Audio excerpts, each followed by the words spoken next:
మీ పిల్లలు ఇంటర్మీడియట్ మరియు ఎంసెట్ చదువుతూ సబ్జెక్ట్స్లో కన్ఫ్యూజ్ అవుతున్నారా? కాన్ఫిడెన్స్ లెవెల్ తక్కువగా ఉందా?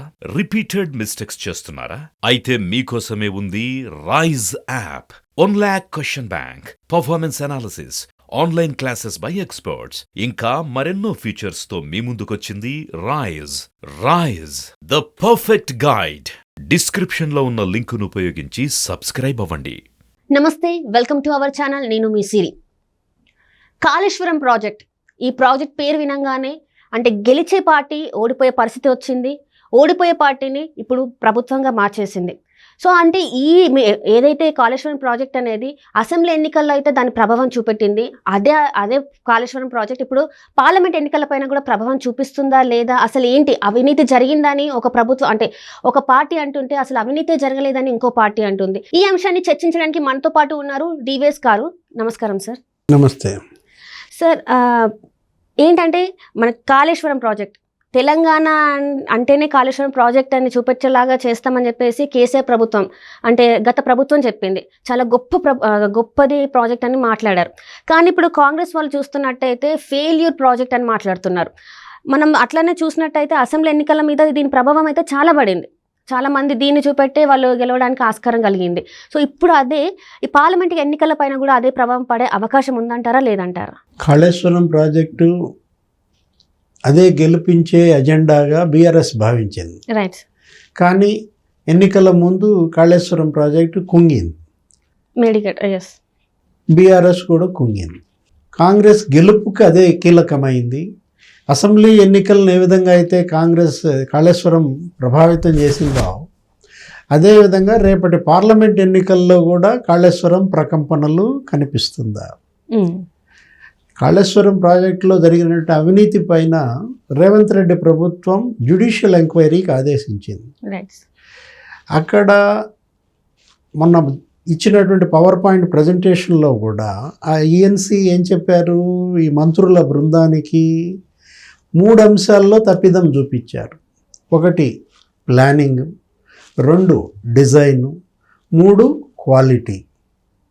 అంటే ప్లానింగ్లో ఫెయిల్యూర్, డిజైన్లో ఫెయిల్యూర్, క్వాలిటీ ఆఫ్ వర్క్ కూడా అక్కడ మనకు స్పష్టంగా కనపడుతోంది. ఏంటి, 3 పియర్స్ని 19, 20, 21 పియర్స్ మూడింటిని కూడా తీసేయాలి, మళ్ళా రీబిల్డ్ చేయాలి అంటున్నారు. 20వ పియర్ వద్దే పగుళ్ళు వచ్చింది, బెసికింది. అది 1250 మీటర్ల భూమిలో కుంగిపోయిందండి. ఏది, 20వ పియర్ అనేది.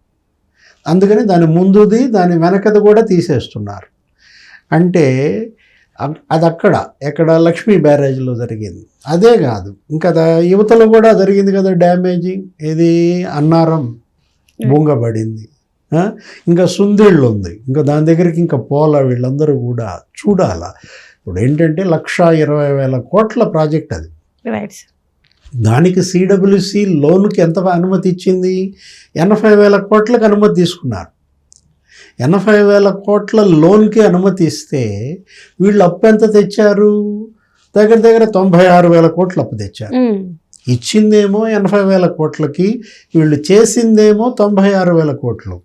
16,000 కోట్లు ఏం చేశారనేది ఒక ప్రశ్న. అసలు వీళ్ళ బడ్జెట్ ఎంత? 1,20,000 కోట్లు అంటున్నారు. కడియం శ్రీహరి గారు ఏమంటారు, ఆయన అసలు ఖర్చు పెట్టిందే 98,000 కోట్లు. మరి 98,000 కోట్లు ఖర్చు పెడితే 1,00,000 కోట్ల అవినీతి అని కాంగ్రెస్ ఎలా అంటది? ఇది కేవలం కక్ష సాధింపు అని చెప్పి ఆయన అంటుంటారు. ఇది ప్రజల్లోకి ఎంతవరకు వెళ్తుంది అనేది మనకి సందేహం. అవినీతి జరిగింది అనేది వాళ్ళ ప్రజలు బలంగా నమ్ముతున్నారు. నమ్మటానికి ఆధారాలు కనపడుతున్నాయి. ఏది, అది బెసకటం, కుంగటం, ఆ బొంగబడటం, ఇవన్నీ కూడా కళ్ళ ముందు కనపడుతున్నప్పుడు ఇంకా ప్రజలకి ఇంకా వీళ్ళు ఏ విధమైనటువంటి సంజాయిషి ఎంత చెప్పినా నమ్మే అవకాశం లేదు. మొన్న కాంగ్రెస్ గెలుపుకి అదే బ్రహ్మాస్త్రమైంది. బీఆర్ఎస్ మెడకది చుట్టుకుందన్నమాట. రేపటి పార్లమెంట్ ఎన్నికల్లో కూడా దీన్నే ప్రధాన అజెండా చేస్తారు, దీన్నే చర్చనీయాంశం చేస్తారు.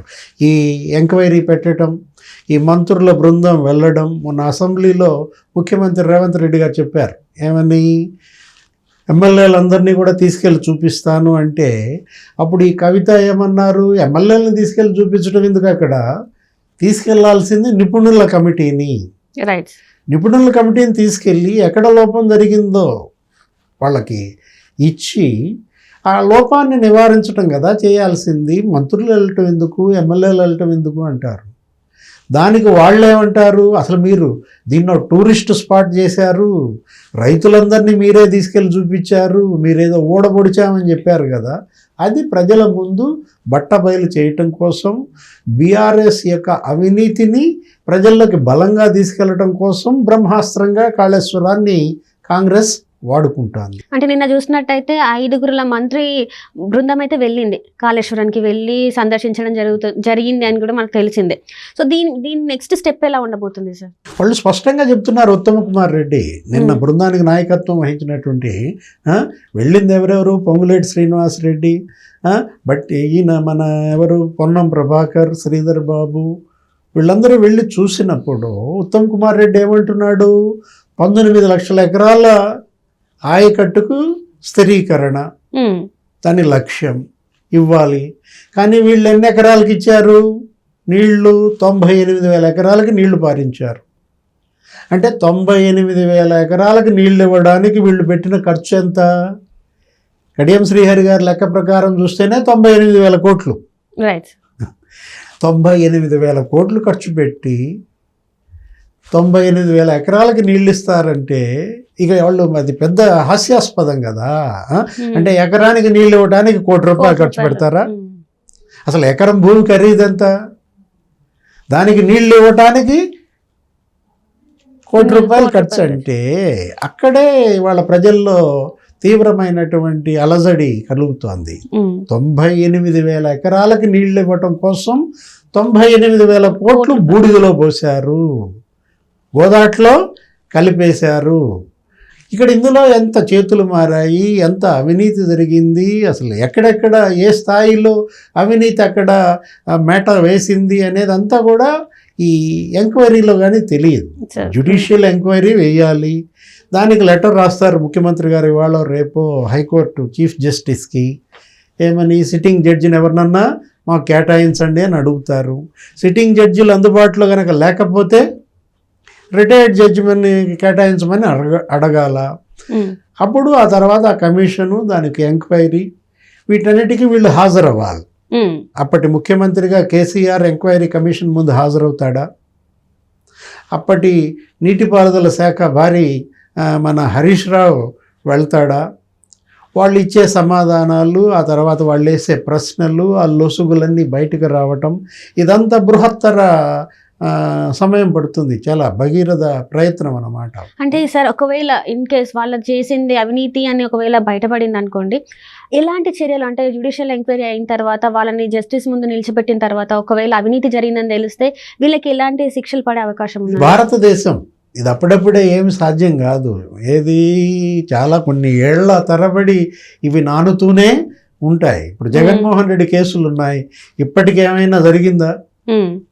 ఇప్పటికే జగన్మోహన్ రెడ్డి కేసులు ఎప్పటివి? 2011 నాటి 12 ఏళ్ల క్రితం కేసులే ఇంతవరకు ఒక కొలిక్కి రాలేదు.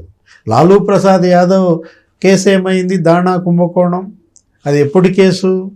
ఎప్పటో కేసు, మొన్న జడ్జిమెంట్ వచ్చింది. కనీసం 20 ఏళ్ళు పడుతుందన్నమాట. భారతదేశంలో శిక్షా స్మృతి, కోర్టులు, జ్యుడిషియల్ ఎంక్వైరీలు, కమిషన్లు ఇవన్నీ తేలేసరికి యుగాలు పొగులుతాయి. ఇప్పుడప్పుడు ఏమీ తేలదు. అప్పటికి రెడ్డి ఎవరో రాజు ఎవరో మారిపోతుంది అంతా. Right sir, right. Thank you so much sir. నమస్తే.